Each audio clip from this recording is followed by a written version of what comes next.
दिवाली और गरीबी का अंधेरा।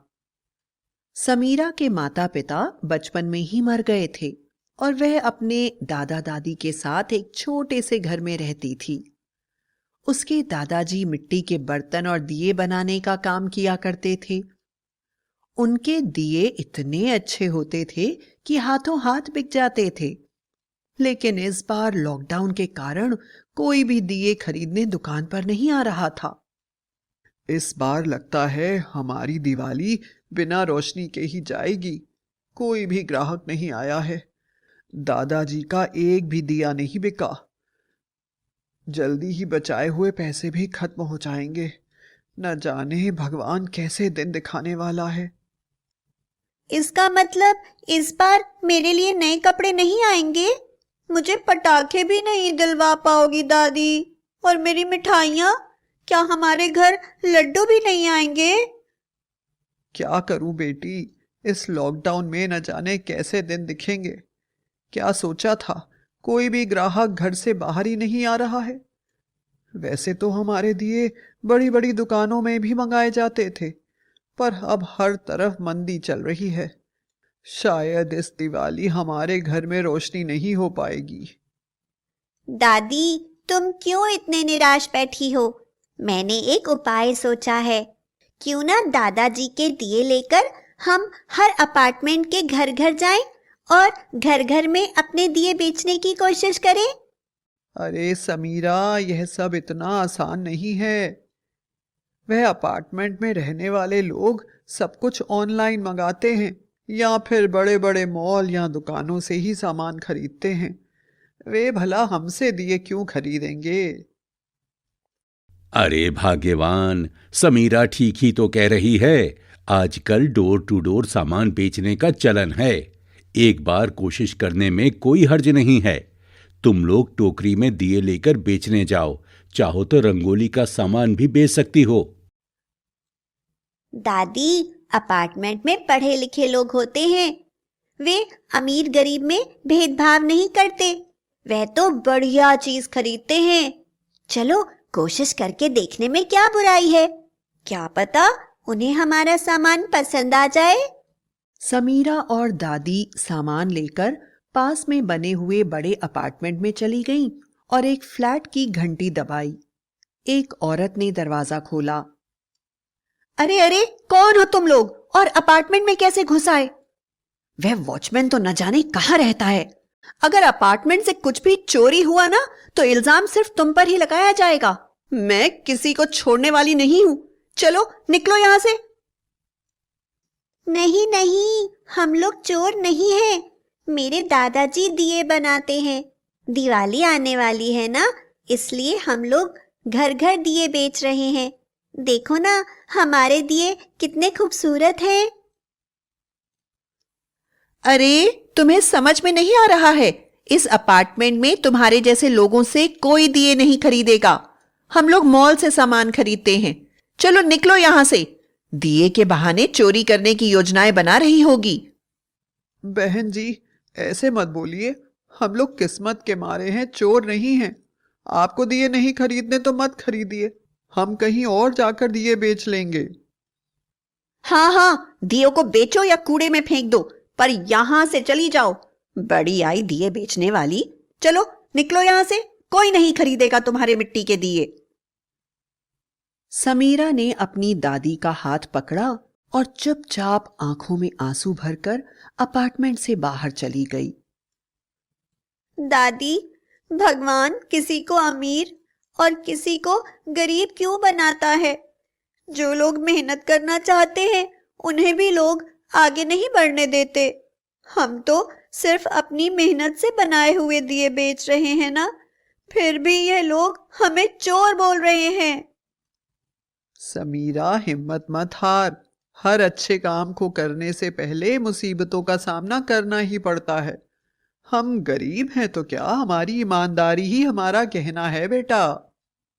अपार्टमेंट से बाहर आकर दादी थक कर वहीं पर बैठ गई और बोली, समीरा, क्यों ना हम कुछ देर कहीं पर बैठ कर दिए बेचें। क्या बताऊं, कोशिश करते हैं। सुबह से एक भी दिया नहीं बिका। मैं भी चलते चलते बहुत थक गई हूँ। कुछ खाया भी नहीं है और बोतल का पानी भी खत्म हो गया है। तू ऐसा कर, जाकर पानी ले आ, तब तक मैं यहीं बैठती हूँ। समीरा पानी के लिए चली जाती है और तभी एक दुकानदार आकर बोलता है, अरे ओ बुढ़िया, हट यहाँ से, दिखाई नहीं देता? पीछे मेरी पटाखों की दुकान है और तू यहाँ अपनी मिट्टी के दिए लेकर बैठ गई। दादी पीछे देखती है। एक बहुत बड़ी दुकान होती है जिसमें तरह तरह के पटाखे और लाइटें बिक रही थीं और बहुत ग्राहक थे। अरे बेटा, अभी यहाँ से चली जाऊंगी, बहुत प्यास लगी है। सुबह से दिए बेचने की कोशिश कर रही हूँ पर एक भी दिया नहीं बिका। बकवास मत करो, नहीं बिका तो मैं क्या करूं? अरे तुम्हारी वजह से क्या मैं अपना नुकसान कर लूं? चलो मेरी दुकान के सामने से हट जाओ। ठीक है बेटा, हट जाती हूँ। अगर तेरी ऐसी ही इच्छा है तो चली जाती हूँ यहाँ से। दादी माँ वहां से उठकर दुकान के किनारे बैठ जाती हैं। तभी दादी को दिखाई पड़ता है कि एक लड़की सड़क पर दौड़ती हुई पटाखों की दुकान की तरफ से आ रही है और एक कार के नीचे दबने ही वाली है। दादी तेजी से उठकर बच्ची को बचा लेती हैं, मगर खुद गिर जाती हैं, जिसकी वजह से उन्हें काफी चोट लग जाती है। लोग शोर मचाने लगते हैं और दादी के चारों तरफ इकट्ठे हो जाते हैं।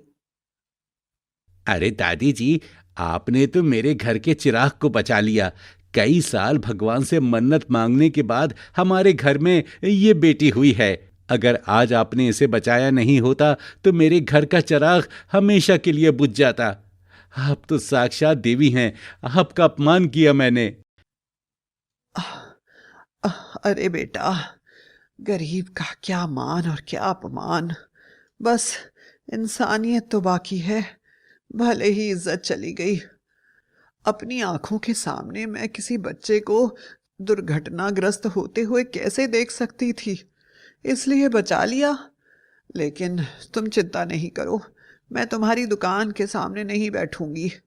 बस मेरी पोती आती ही होगी, फिर मैं यहाँ से चली जाऊंगी। हाँ। अरे दादी जी, आप कैसी बातें कर रही हैं? मुझे क्षमा कर दीजिए और आप जितनी देर चाहे यहाँ पर बैठी रहिए। आपके सारे दिए मैं खरीदता हूँ। आपके दिए बहुत ही खूबसूरत हैं और इनके रंग बहुत ही अच्छे हैं। आज से आप जितने भी दिए बनाएं मेरी दुकान पर दे जाएं। मैं अपनी ही नहीं, आसपास की सभी दुकानों में भी रखवा दूंगा। तब तक समीरा भी पानी लेकर वापस आ गई है और दादी को जमीन पर गिरा हुआ देखकर जोर जोर से चिल्लाने लगती है। दादी, तुम्हें क्या हो गया? मुझे कोई दिवाली नहीं मनानी है, मुझे कुछ भी नहीं खाना है। तुम ठीक हो जाओ दादी। दिए नहीं बिके तो कोई बात नहीं, कोई जरूरी नहीं है कि मैं दिवाली में नए कपड़े ही पहनूं। मेरे लिए दादाजी और तुम्हारा होना सबसे ज्यादा जरूरी है। मम्मी पापा तो मुझे पहले ही छोड़कर चले गए। अगर तुम्हें कुछ हो गया तो मैं क्या करूंगी दादी? दादी ने रोती हुई समीरा को गले से लगा लिया। अरे चुप रहे। देख, तेरी अपार्टमेंट की मैडम सामने वाले पटाखे की दुकान से हमारे ही दिए खरीद रही है। देखो, दुकानदार से क्या बातें कर रही हैं। अरे भैया, अब की बार तो आपकी दुकान में बड़े ही खूबसूरत दिए आए हैं। मैं तो यह सारे दिए खरीद लूंगी। मिसेस शर्मा, आप जो सामने दादी और लड़की को देख रही हैं ना, ये उन्हीं के दिए हैं। बहुत ही खूबसूरत दिए हैं। अपने सामने दादी और समीरा को देखकर औरत बड़ी ही शर्मिंदा हुई। अरे अरे, इसमें शर्मिंदा होने की कोई बात नहीं। आप लोगों को कहाँ पता था कि जो दिए आप लोग मॉल से खरीदते हैं या बड़ी बड़ी दुकानों से खरीदते हैं, आखिर उन्हें बनाते तो हम कुम्हार ही हैं। हर दिए से एक जैसी ही रोशनी निकलती है। जलते हुए दिए को देखकर कोई यह नहीं बता सकता कि कौन सा दिया अमीर का है और कौन सा गरीब का। औरत ने समीरा को पैसे देते हुए कहा, बेटी, यह एडवांस रख लो। पढ़े लिखे होने के बावजूद भी न जाने कैसे मेरे मन में अमीर गरीब का भेदभाव आ गया। इसके लिए मुझे माफ कर दो। मेरा एक बड़ा बुटीक है जहां पर मैं हाथ से बनाई हुई चीजों को बेचती हूँ। आज से तुम्हारी बनाई हुई सभी मिट्टी की चीजें मेरी बुटीक में बिकेंगी और तुम्हें उनका बढ़िया दाम मिलेगा। तुमने मेरी आंखें खोल दी हैं। दिए को बनाने वाले हाथों में कोई फर्क नहीं होता। फर्क तो बस हमारे देखने के नजरिए में ही होता है। दादी और समीरा के सारे दिए बिक चुके थे और उन्हें आगे व्यापार करने के लिए एडवांस भी मिल गया था। उनकी ईमानदारी और सच्चाई ने उनकी दिवाली को हमेशा हमेशा के लिए रोशन कर दिया था। इस दिन के बाद से उनकी सारी दिवाली खुशियों से भर गई और वह खुशी खुशी अपने दिन गुजारने लगे।